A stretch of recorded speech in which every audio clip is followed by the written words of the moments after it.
Hey guys, thanks for tuning in to another video. This is Making It Work, and I'm Jimmy. If you haven't been here before, today I'm going to make a video. I want to talk to you guys about what your worth in the shop is and how to know if you're being paid the right way, or how to adjust the way you're being paid, or maybe how to improve yourself so that you can make more money. I mean, you should always be striving to make more money, learn more, get more training, things like that. You have to determine, are you learning to be a mechanic? Are you a fairly experienced mechanic? Are you approaching the top of your field where you can do a lot of drivability and electrical diagnosis stuff? Are you one of the problem solvers in the shop that everyone comes to if you have an intermittent problem or something really hard to solve? Basically knowing your worth. Are you capable of programming? Software programming, things like that. If you're the guy in the shop chasing odd problems, then that's a good thing as far as your pay goes. But you have to be realistic about your worth in the shop, whether you're entry level, intermediate, or advanced level. It's really important to be honest with yourself about that, and to always try to be improving no matter how long you've been in this industry and doing what you're doing. If you've been doing it for 6 months or 6 years or 16 years, you're still learning something every day. You're always looking to improve, or you should be. If you're an asset to the company, then you're going to be rewarded in compensation. So that's why you have to always be pushing forward, trying to get to the next level. Whether it's the tools and supplies that you have, the knowledge and experience you have, or just your willingness or eagerness to learn and to do better. A manager or a shop owner is going to see that you're putting the extra effort and trying to get to the next level and wanting to learn and improve.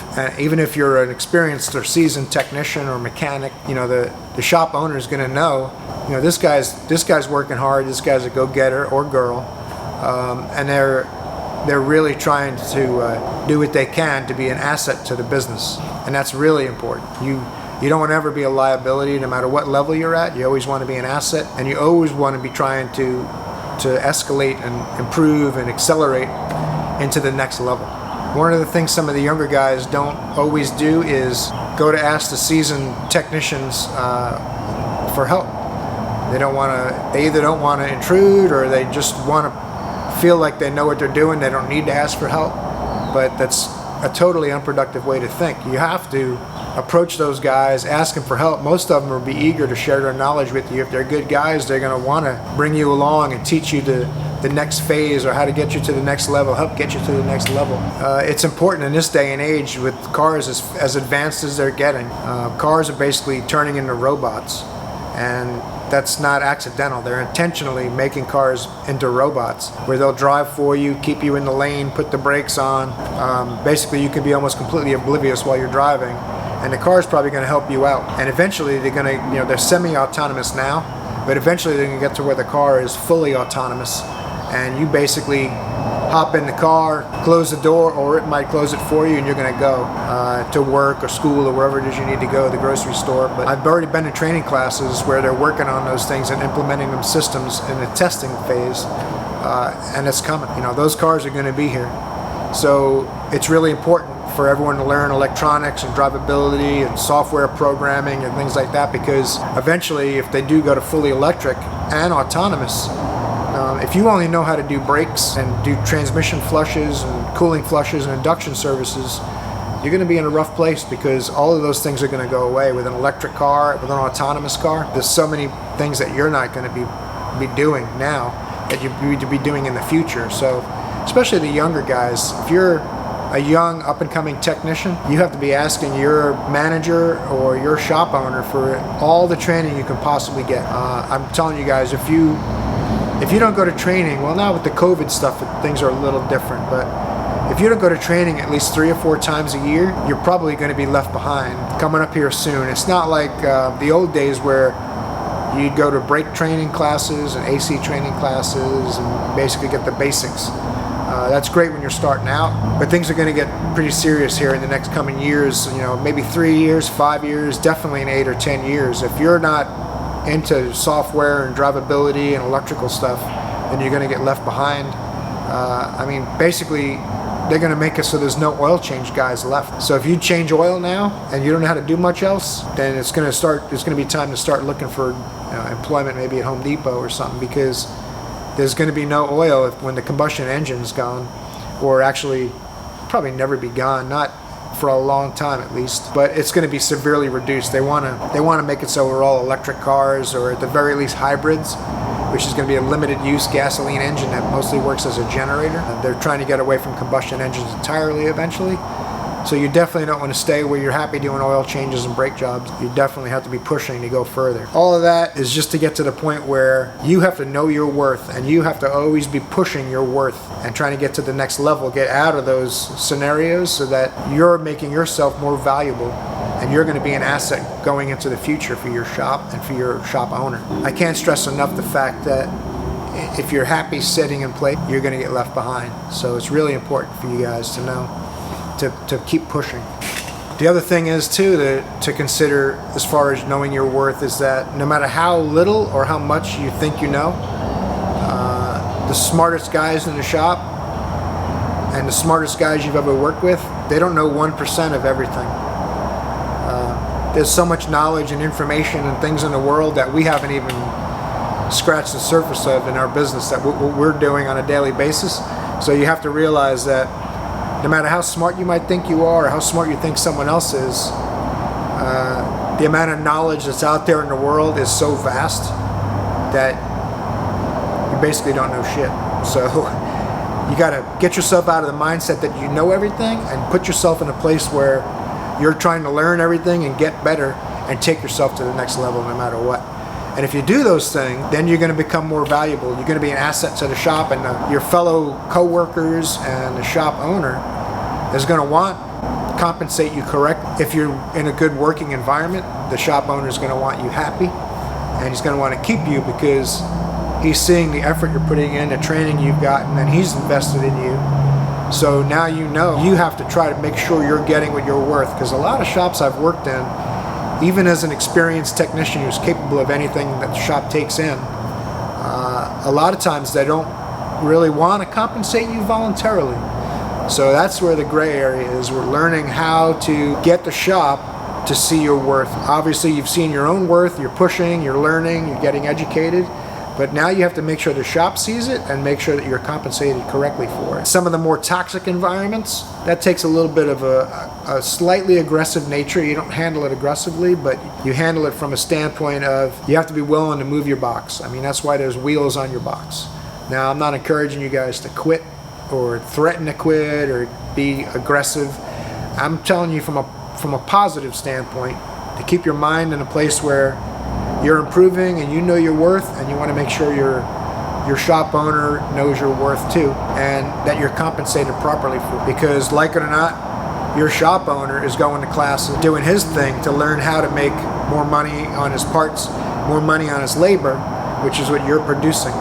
So back when I started in this business, they had, I think it was about 45 or 50% of the shop labor went to the mechanics. They weren't even called technicians back then, but they just called you mechanics back then. I don't think there was a lot of ASC back then. It was just kind of starting up. Yeah, I'm old. My point is that your boss and the management team, they're not looking to make sure all their technicians and oil change guys and all are making good money and making a good living and taking care of their families at the end of the month. They're pulling out spreadsheets and they're looking at their profits and losses and their margins on parts, their margins on labors, and they're trying to figure out how they're going to make more money. If you're in a shop where the managers and the owners are worried about how much money their employees are making, then you're in a fantastic place to be, because that is super rare, if not non-existent. So keep in mind that they're all looking at their profits and losses and their margins, and you need to do the same thing and make sure that you're being properly compensated. You know, if they have a spreadsheet at the end of the week or the month or the quarter where the managers and owners are looking at the quality of life for their employees among all the other statistics they look at with their profits and losses, then I want to see those, because I know if they're hiring. But if you feel like you're being a little too aggressive, that's a good thing. That means you have a conscience. So having a conscience is important, and hopefully you work at a shop where they have a conscience as well. You're making them money, and you're making money for yourself, and you're able to take care of your family. It's something to communicate with management and owners. You know, don't let yourself get frustrated and just think, I deserve more money.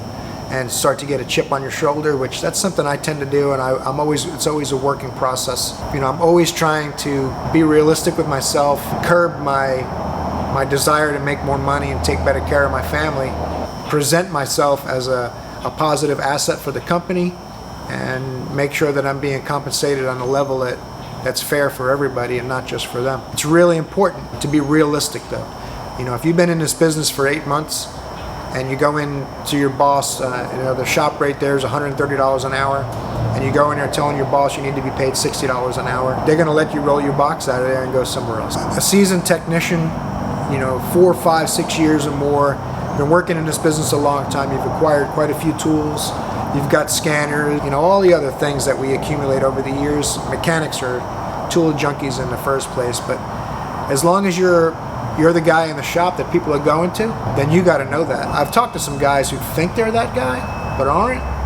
So the balance is being, you know, you got to be realistic. You know, you're one of those guys. You might have a big shop with 10 or 12 employees, and if that's the case, there's probably 2 or 3 guys in the shop that everyone knows. You know, you go to these guys if you need a tool, if you need advice, mentoring, or whatever.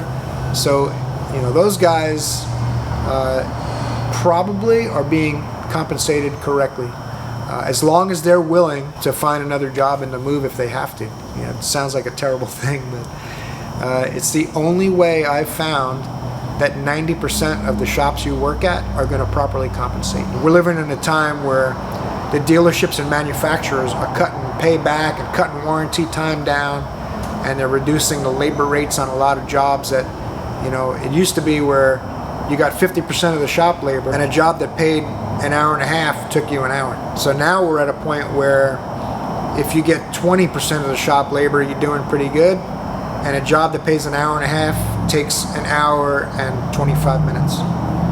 So it's getting a little dicey. A lot of guys will start cutting corners and being dishonest, trying to get those numbers up for themselves, and I really don't think that's the right approach. I think you always have to be striving to do good and to advance yourself, to do the right work. Guys in the shop might not use torque wrenches or safety gear.